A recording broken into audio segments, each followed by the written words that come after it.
Remember me?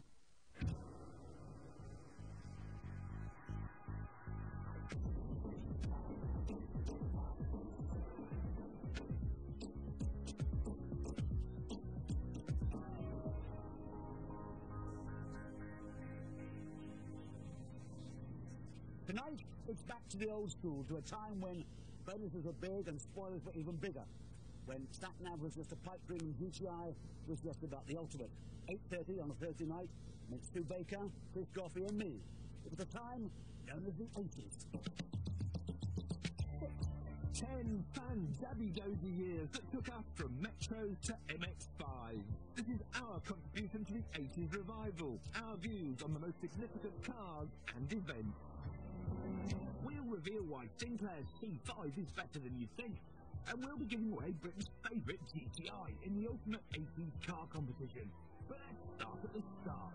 So, remember 1980, Margaret Thatcher said, "The ladies, not for turning." The SAS authorities will be stealing embassies to write bestsellers. Philips gave us the compact disc. Philips had the tube. I had pink leg warmers. And Longbridge had the Metro. Some of you may have noticed that for the past few years, Britain has been invaded by the Italians, the Germans, the Japanese, and the French. Now we have the means to fight back. It was hailed as a British car to beat the world. Well, it didn't. In fact, it didn't even outlive the Mini that it was intended to replace. Soon, Owners of the Metro spent most of the 80s cursing rotten wings, sagging suspension and fuel that leaked onto the rear wheel, causing the odd spin or two. But somehow it still managed to attract glamorous people. Hello, my dear. Kapow! £250 million built the first robotic production line in the country, knocking out a body shell every 42 seconds. For all the Metro's faults, though, there was at least one plus point. It wasn't as bad as the Maestro. in 1981, MTV launched the flurry of fast cuts to the strains of video killed the radio star. Meanwhile, an assassin almost killed the Pope. From then on, God's right-hand man cruised around in a purpose-built, bulletproof Pope-mobile. Every country he visited provided one. We get in a tall Range Rover, flanked by special brands carefully steering their oh-so-covert yellow Rover SD1. Duh. 81 also saw my favourite car chase movie of the 80s. The Cannonball Run was about an illegal road race across America. It was written by and starred Brock Yates, an American car journalist who'd organised 5 of these races for real. When's the last time you saw two kids driving a Ferrari? What are they taking, a bingo money home? No, they're doing the work of the Lord. In a Ferrari, they can just do it. Most of the cars in the movie had actually taken part in the real Cannonball Run a year earlier, which they'd filmed to get extra footage. The highlight, though, is the first recorded instance of hooligan behaviour in a Subaru. The driver is, of course, track fan, a young Jackie Chan.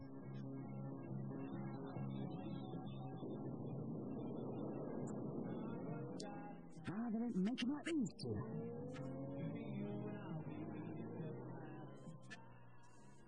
1982 added 2 stations to our landscape. It's impossible to think of life without this pair of linchpins. And the first was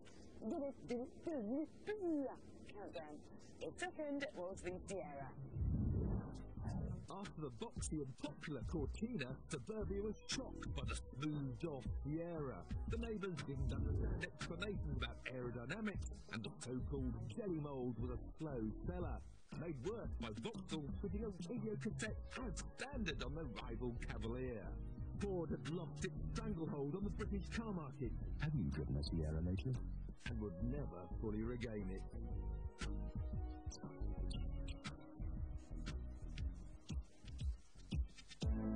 My favourite car from 1983 is Rat-Found, the Ford Anglia, customised by Roland. I do hope you remember the new law that made wearing seatbelts compulsory. Yay, good. In 1984, trendy intellectuals drove Saabs. Proof comes from funny fringe electro-popsters to Human League. The car of choice for their image-conscious assassin was, of course, a 99 Turbo Combi Coupe. But synth-based endorsements or not, this was by no means the most important car of the year. There's a car we design in our dreams.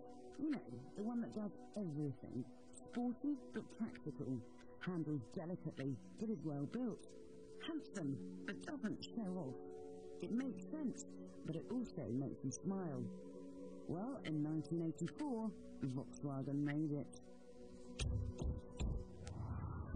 The Golf GTI. Talk about car for the people. It appealed to millionaires and it appealed to mothers. A GTI could be defended because it represented value and applauded because it went like the clappers.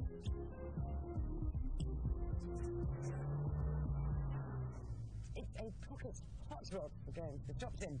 I should know. I've got some. Everything about it is just so pure and simple. Its steering is spot on, the chassis loves being strapped into a corner, and the engine is more than willing to pull you out of it. The Mark II does everything brilliantly, but the thing it does best is remind us just how good the Mark I was. Now this really was the original and best, but no one knew quite how revered it would become. It's one of the great icons of the 80s, but its story starts in the disco era, baby. It's 1973 and knocking off time at the VW factory in Wolfsburg, Germany. Nobody notices a small group of engineers who stay late into the night. They're secretly swirling away to make a normal Golf a bit lighter and handle sharper. They're also working out how to fit fuel injection. The idea of a sports Golf somehow breaks cover and the engineer's work is frowned upon by the men in charge. They simply don't believe there's a market for such a niche car. But the gang of engineers continue their tinkering, and after 2 more years of late nights and lost weekends, they pluck up the courage to show their baby to the bosses. They explain that their car will have a significant performance advantage over the opposition, and this time the seats stick up. Performance was something you associated with Porsche or BMW, and Volkswagen liked the sound of it. A people's car that was faster than other people's? Make it! Exciting tales from those who bagged early drives spread fast. A journalist revealed how it kept up with a well-driven Ferrari across Welsh speed roads. Never had so much performance been experienced so cheaply with such build quality. In those days, nothing in life was as reliable as a Volkswagen. Well, it might have been over-engineered, but it wasn't over here. British dealers had to beg for 2 years before VW would try and tackle the difficulty of building a right-hand drive version. In 79, the GTI arrived, and we haven't stopped buying them since.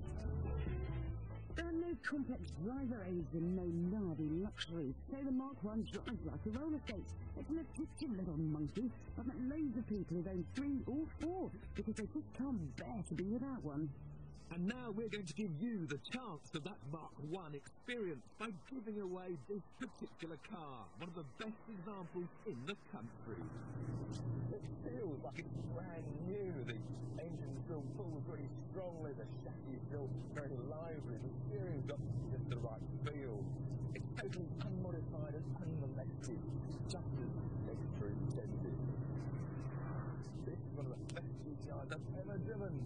I'd be really proud to be its owner.